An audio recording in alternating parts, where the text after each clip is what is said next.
আলাইকুম। প্রতিদিনের মতো কাজ শুরু করলাম রান্না করতে। ভাজবো, কড়াইতে দিলাম তেল, তেলটা গরম হয়ে গেছে, দিয়ে দিলাম মাছ। মাছটা উল্টে পাল্টে ভেজে নিব। ভুনা করব, শুকনা করে ডাল রান্না করব, শাক ভাজি করব। আর রান্না এগুলোই, বেশি কিছু নেই।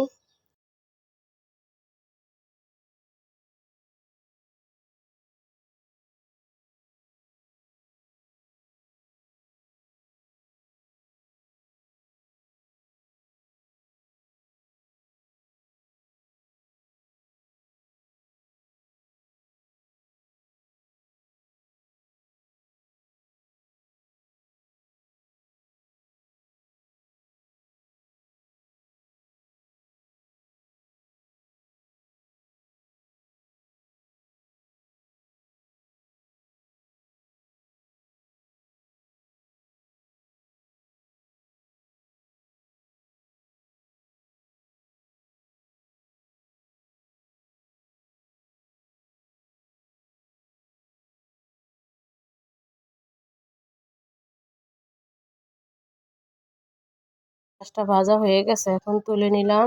ভুনা করার জন্য কড়াইতে দিলাম তেল, দিব পেঁয়াজ। পেঁয়াজটা একটু ভেজে নিব।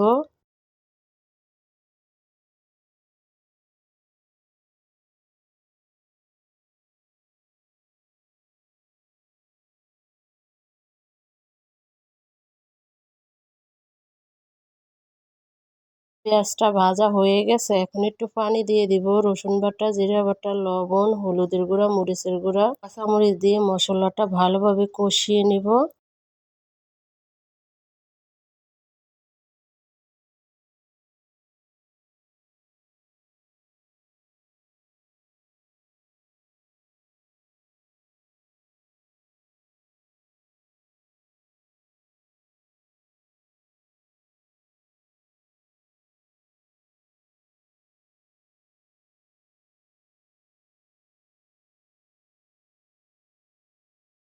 মশলাটা কষানো হয়ে গেছে, এখন মাছ দিয়ে দিব। মশলার সাথে মাছ ভালোভাবে কষিয়ে নিব।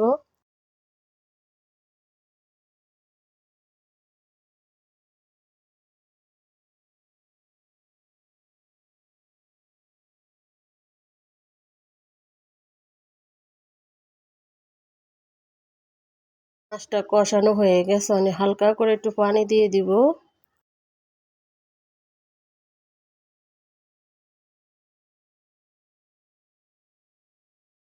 মাছটা প্রায় ভুনা হয়ে আসছে, এখন ধনিয়া পাতা দিয়ে দিব। ধনিয়া পাতা দিয়ে কিছুক্ষণের জন্য জাল করব।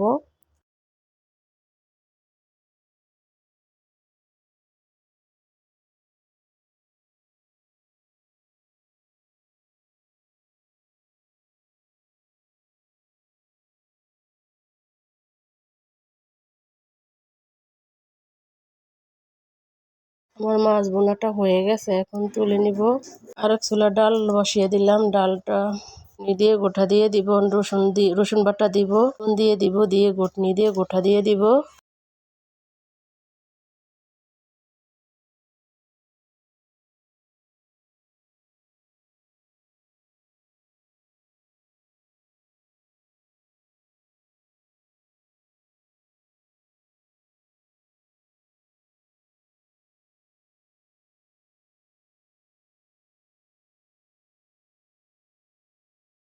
ঘুটনি দিয়ে গোটা দেওয়া হয়ে গেছে, এখন দিয়ে দিব দিয়ে দিব কাঁচা আম, দিয়ে দিব কাঁচা মরিচ, হলুদের গুঁড়া দিয়ে ভালোভাবে একটু জাল করব।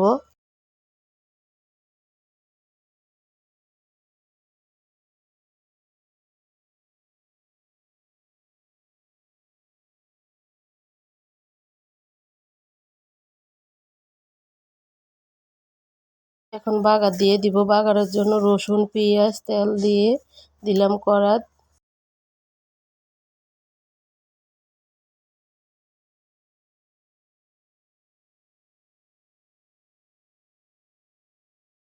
পেঁয়াজটা রসুনটা হয়ে গেছে, এখন বাগার দিয়ে দিলাম।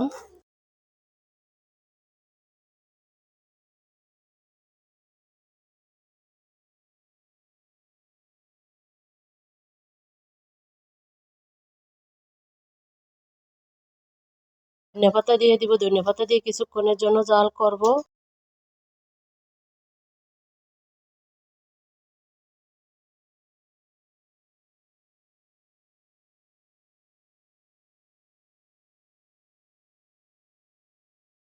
এটা হয়ে গেছে, এখন তুলে নিলাম। পুঁই শাক ভাজি করব, কড়াইতে দিয়ে দিলাম পুঁই শাক, দিয়ে দিলাম লবণ, একটু সিদ্ধ করে নিব। ঢাকনা দিয়ে ঢেকে দিলাম, কিছুক্ষণ পরে ঢাকনা উল্টে একটু নেড়ে দেব।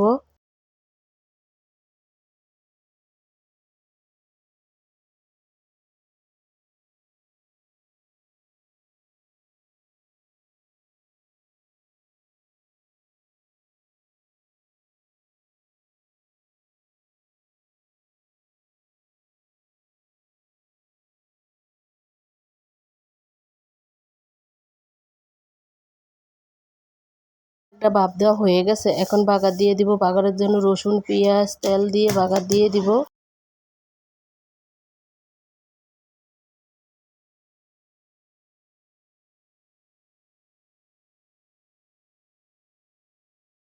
দিয়ে দিব কাঁচামরিচ, তেলের ভিতরে রসুনের ভিতরে দিয়ে ভালোভাবে একটু ভেজে নিব।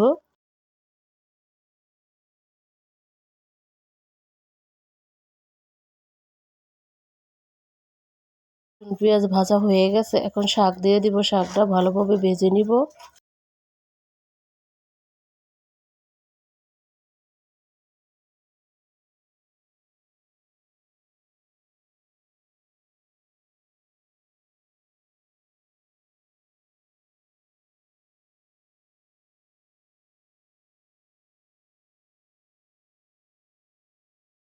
শাক ভাজিটা হয়ে গেছে, এখন তুলে নিব।